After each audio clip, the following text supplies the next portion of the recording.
Hello, everyone, and welcome to episode number that I don't remember because I didn't look. I think it's 23 of Nutanix Weekly. Jarvis laughing at me because we always talk about this before we do it, and we didn't do it today. Well, got Jira Cox with me today, Nutanix SE extraordinaire. Jira, how's it going? good, man. Happy Monday. Happy new week to you. Yeah, absolutely. Same to you. You're right. 23. Also, good. Look at that. Way to go. Why are you and I having to kick around what number episode we're on here, Harvey? Because we have a special guest with us today, Mr. John Spallone, who is the newest addition to XenTegra and one of the sales engineers that we're adding to our staff. John, how's it going? It's going great. Great to be here. Looking forward to this today. Wonderful. Awesome. Welcome, John. Yeah, Thank you. Welcome to the team. This will be your first hazing. Yay. Is today your first day with XenTegra? Yes. Wow. Right in the Yes. deep end. Oh, yeah. Awesome. We don't play over here, Jira. Super cool. Ramp up. Go. He had all day. What do you mean? We gave him 7 hours. Come on. Yeah, no. Plenty of time. That's amazing. John, tell our audience about yourself. Well, I come from a Citrix background. I've worked in the field before with consulting for many a year. Moved over to Citrix, and from there did a couple of odd jobs with some other partners and resellers out there, and now I've joined the XenTegra team. Wonderful. Yeah, I mean, I could really bore you with all the details, but it's not worth it. Anybody who sees my name, they'll know what's going on. Like, that schmuck's back. Oh, great. But we are happy to have you on board. I'm happy to be here. I almost forgot to share my screen. I'm forgetting all my podcast etiquette here. I was going to remind you. Don't worry. Keep it straight. We got you. So what are we talking about today, Harvey? We are talking about the blog called 7 Ways to Simplify Your Digital Workspace Deployment in 2021 by Kevin Bacon, Anna Ruiz from Citrix, and John Williamson. It is always fun to me to see Kevin Bacon's name. Because it's not that Kevin Bacon, but I always think, oh, wait, Kevin Bacon? I always have that momentary lapse of memory. Oh, well, see, I skipped that one and I go straight to like, ooh, bacon. So I thought you were taking that in a whole different direction. Well, I agree. It's always fun to see his name. I think any other name with bacon would make me go, ooh, bacon, but Kevin Bacon actually makes me think of Kevin Bacon. That's a good point. Yeah, see, I told you, John, fast and loose. Best way. So jumping into it a little bit, the first paragraph, the intro, talks about how the modern workplace has changed dramatically since COVID-19. And we've got everybody trying to adopt a digital workspace solution to try to make sure that, at a basic level, to try to make sure everybody can still work, right? We've had lots of these conversations. We've had lots of, COVID has affected us now, and now we need to go from zero to hero very quickly so that people can work from home. Okay, well, what do you have in place so that they can work from home? VPN. Okay, is that it? Yes. Wah, wah. Yeah, I feel like that was part of the sort of the first round, right? Of the panicky, like, whoa, like get something stood up real fast. And it was like, send people home with whatever they've got, and maybe VPN back in for sure. Well, everybody had a different strategy to this. And I think a lot of it had to do with how long they thought things were going to go on, but also how much, the business was willing to spend. And for some people, the business was only willing to spend for a temporary solution, which has now become much more permanent. Right. And I think that keeps us timely here. We're not at the beginning anymore, right? But I think what we're maybe in the early phases of the second section is is permanent work from home, right? What was a reasonably long Band-Aid is turning into, hey, we're shifting to now permanent work from home for maybe all roles, right? And how does that change the landscape of your environment? Right. Which is, that's a much different conversation, right? Because where people were willing to take chances and, do just enough or just good enough, now they want people to be more productive and actually have something in place that is more permanent, more all-encompassing solution. And, more so one that they want to design around, including, and not, just an afterthought of here's how we can get people in. Right.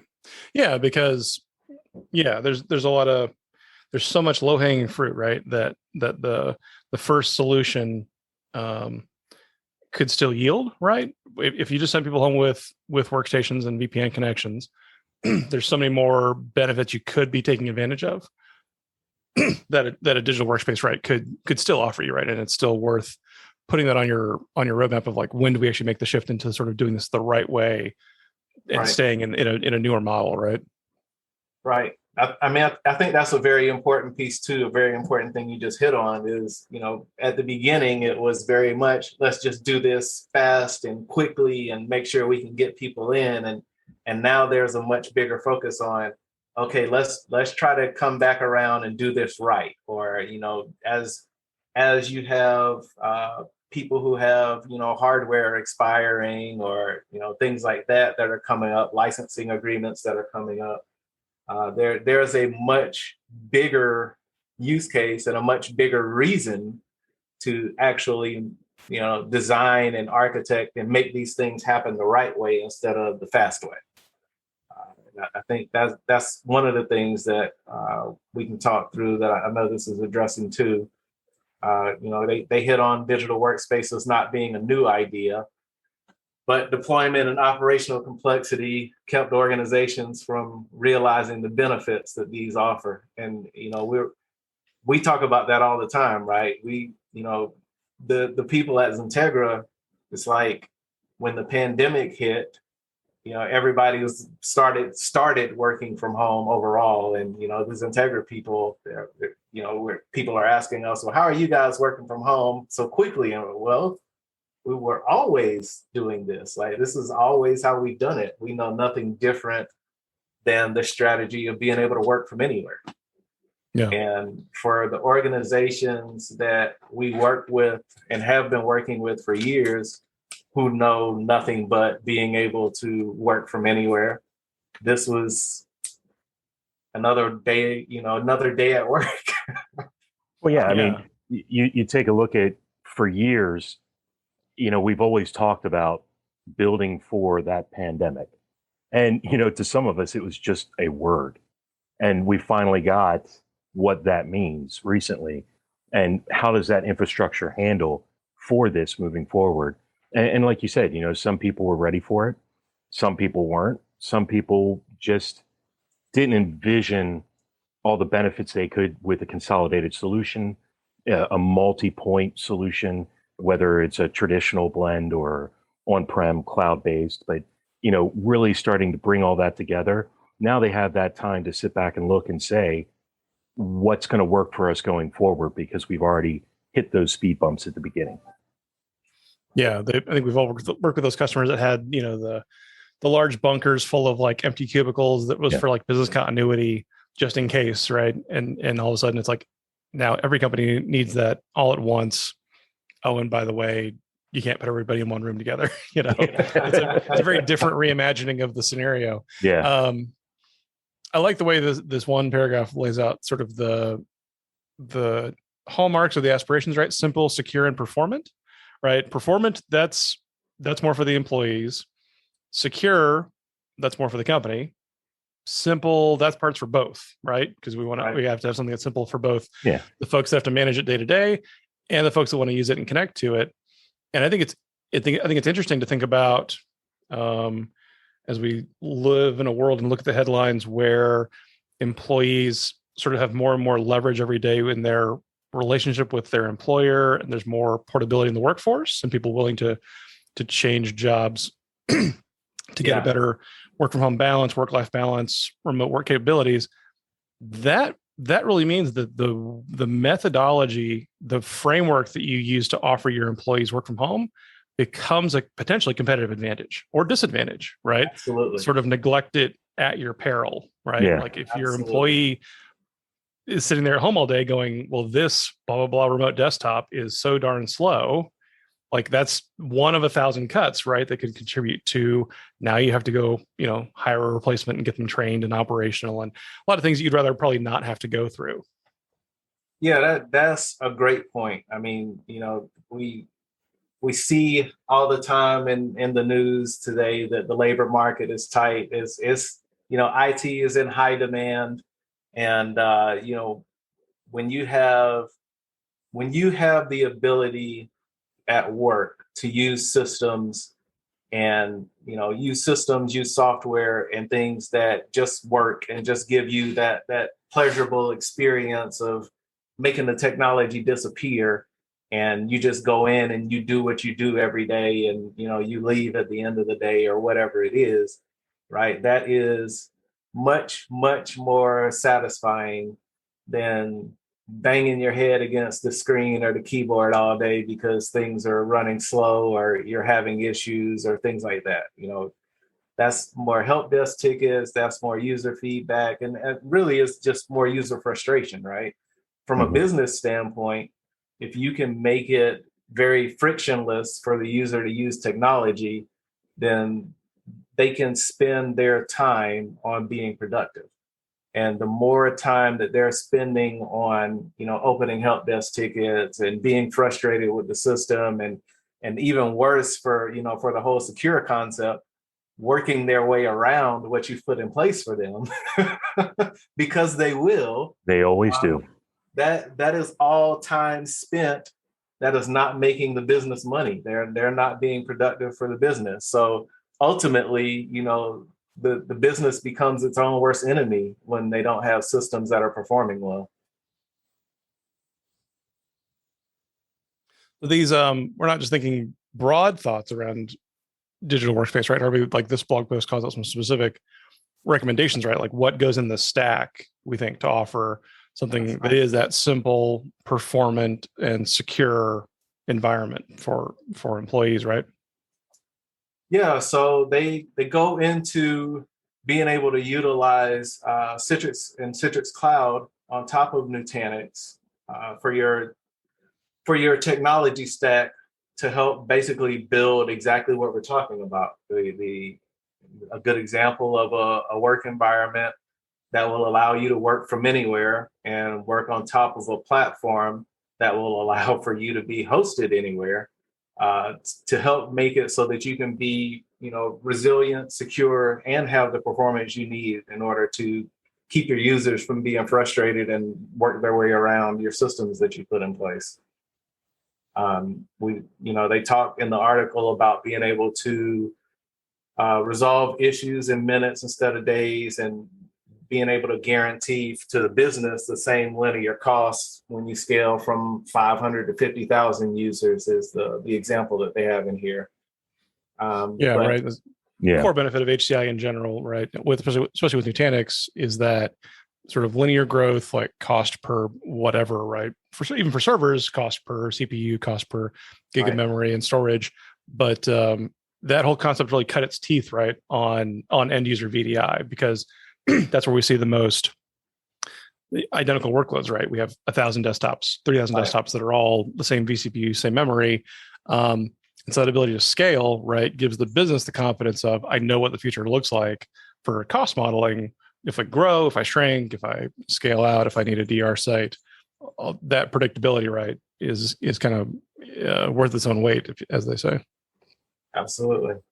Yeah. So one of the other things they hit on in our blog post here is that you've got the ability to reduce your CapEx and OpEx by using Citrix on Nutanix. They save by approximately 164%. I don't know every detail of how they got that number, but they do link for more information into the source of those numbers. But that turns around to the solution being able to pay for itself in as little as 6 months is what they're quoting here in the article. We have these types of conversations all the time, and we talk through the return on investment that people can get. We talk about justifying the cost, and we talk about doing that in a bunch of different ways, right? It's not just looking at Nutanix versus 3-tier, or Citrix versus remote desktop services or something like that. Being able to, again, build out the systems the way you need to build them, and spending the company's money wisely still definitely means being able to get to the other side where you can promise those things that we're talking about, being able to be secure, being able to have some simple administration, simplicity for the user to use it, and then have the performance that they're looking for. And I mean, things like that, those unseen, unwritten costs also help justify and pay for themselves too. And in less personnel, less stress, less help desk, less maintenance, all of those things. Well, and I'll have to go take a deeper look into that specific sort of like ROI study that they linked to, because I believe it shows that the positive ROI, even just against like say 3-tier, right, as a platform for virtual desktops, which in my opinion, of course, I'm super biased here, that's almost sort of like easy mode, right? Like, of course, you're going to have better ROI on any HCI platform than you would on 3-tier. That makes sense. What I'll have to look into, if it doesn't cover it, then it would be maybe categorized more as a soft cost or soft benefit, is stuff like, but how do I even have my team administer, right? Like there's a night and day experience difference between go patch 1,000 endpoints over VPN connections versus go patch 1,000 virtual desktops that are in the data center, that I can have backups of more cleanly, that I can recover from, that when someone spills, coffee on their laptop, I have a very, very different kind of conversation about recovery versus that physical desktop, on their desk at home. Absolutely. So if that's not factored in, and it could be plausibly a soft cost, because we offer every customer, a tailored ROI study, TCO study on like, what are you comparing us to, and what are the differentiators? Because we want to get your real numbers, right? We know that our numbers or broad numbers are not as meaningful as a customer's specific numbers that are more meaningful to them. Right. So whether it's an on paper hard savings or a soft cost benefit from that kind of administrative operational efficiency, right? It's certainly there either way.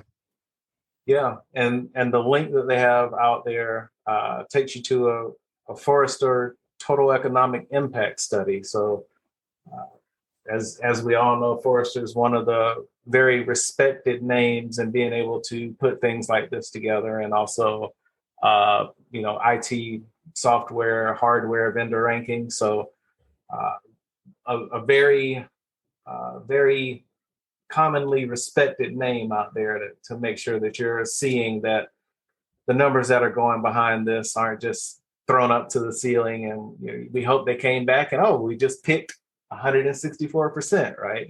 That's not a random number, and you can see the math behind it, and it is fully justified. So, no, for sure. And like I said, every customer is entitled to get their own. Like, we love to help customers understand the value there, but the ones like that are representative also are great as well to show like broadly what do we see across the industry and across our customer base. Right. Yeah, absolutely. One of the key points too that you were bringing up about is the performance for their customer, the end user's experience. If you go into the graphic a little bit more, that highlights exactly what we're talking about. Instead of that end user connecting back to their core data center and accessing application access or whatever, the flexibility that we're giving here in this type of solution is the multiple resource locations in the back end, whether it be cloud, whether it be whatever cloud provider that's out there, their own on-prem data center, providing some of those services by leveraging that multi-homed infrastructure for the user. You can actually move those services now closer to the user within those regions to get that better response than what you would get just going straight VPN into a data center. Absolutely right. Because isn't that with that, let me get a coherent sentence out here, with that focus on like high end user experience quality, right? Doesn't it, that gets harder to achieve if you try to lock into traditional thinking of, this is my one data center for like continental US, right? Everyone connects to it there. If you live in Nebraska, great, maybe you get a great experience. And if you live on either coast, right, the laws of physics will simply drag your electrons farther over the wire. Whereas if I can leverage stuff intelligently, like public cloud, like private data centers, and that administration stays easy, as I have a fabric of connectivity for my end users to come into, I can keep everyone's experience higher more of the time and not go insane trying to manage it all myself. Correct. Yeah, that's one of the key benefits about this type of marriage with cloud leveraged in there, is to be able to disperse those resources for those users closer to their proximity for those response times, and then giving you the ability to burst. You're not relying on your own data center hardware. You have the leverage of cloud to be able to burst for whatever reasons. Tomorrow we have a snowstorm and we've got an entire office out. Now we can burst up to support them being able to work completely from home as well. I mean, night and day difference for the organizational security boundary too, right? I mean, if there's simply no way anyone plugs a thumb drive into any corporate asset because I don't allow USB over my desktop connections, that's just such a radically different type of mitigation, right? Versus just like, oh, we hope we've disabled all the USB ports appropriately, right? Or put in middleware to try to encrypt, things that get written to USB drives. Yeah, you hit on something very important there too, right? The whole science of guessing or hoping goes away because things are set by policy and they are definite. It is either yes or no, right? It's on or off. And of course, you can maintain those and you can change them by user or by group or however you need to do it within the business to maintain your security posture. But you have the ability to just shut it all down, right? And make sure that nobody is doing any of it. And that that's how it is because that's how it's set. It is a 0 or a 1. Yeah. And without really impacting productivity, right? Right. In the office, right? In the high rise, yeah, maybe more so in the past, but still today, like you'd see some thumb drive usage and you'd hear complaints if you turned them off. With a remote workforce, who are you going to pass that thumb drive to in the first place, right? So you're actually increasing security. There actually really is basically no trade-off from ease of use or customer experience, your end user experience. And the security team loves you, right? Like it's literally a win-win-win. So yeah, if that kind of thing isn't in your TCO analysis, whether you consider it a soft or hard benefit, right? Like the software to disable USB has a cost. The rollout to deploy it and support it long-term has a cost. And that's another competitive advantage that a virtual desktop digital workspace approach would offer. And the other thing that security loves too is the fact that, like you had mentioned, multiple laptops going home with the users or resources going home with them. Security now has to manage all those devices, be aware of those, make sure that they're tracking everything on it. Now, when we're talking from a virtual desktop standpoint, it's one secure image distributed out to many. So it makes that overlook from security when they're getting into it. It's easier for both the security team to handle and also the administrators to deploy it out and know they're deploying a sound solution and a secure solution to the end users. Yeah, absolutely. I used to liken that to, would you like to stick armed forces in every bank in America, or would you like to protect just one Fort Knox? Yeah. And of course, the easy answer is, well, I'll just protect one thing instead of a million. And it's the same concept, right? You have all your information in your data center, you protect your data center, and you give people only the access they need back into the things that they need at the data center. Mm-hmm. It is very much that same type of scenario. So if security can spend all of their time protecting Fort Knox, then what happens at the banks outside in the rest of the US becomes not inconsequential, but less consequential. So it can't hurt you as bad if something happens to one of those locations or one of those endpoints, as long as you're protecting the data and protecting access to it. And you can easily just kill access for a user or for a device that has gone rogue in some way, gotten lost or something like that, rather than have to worry about what can actually happen as a result of that.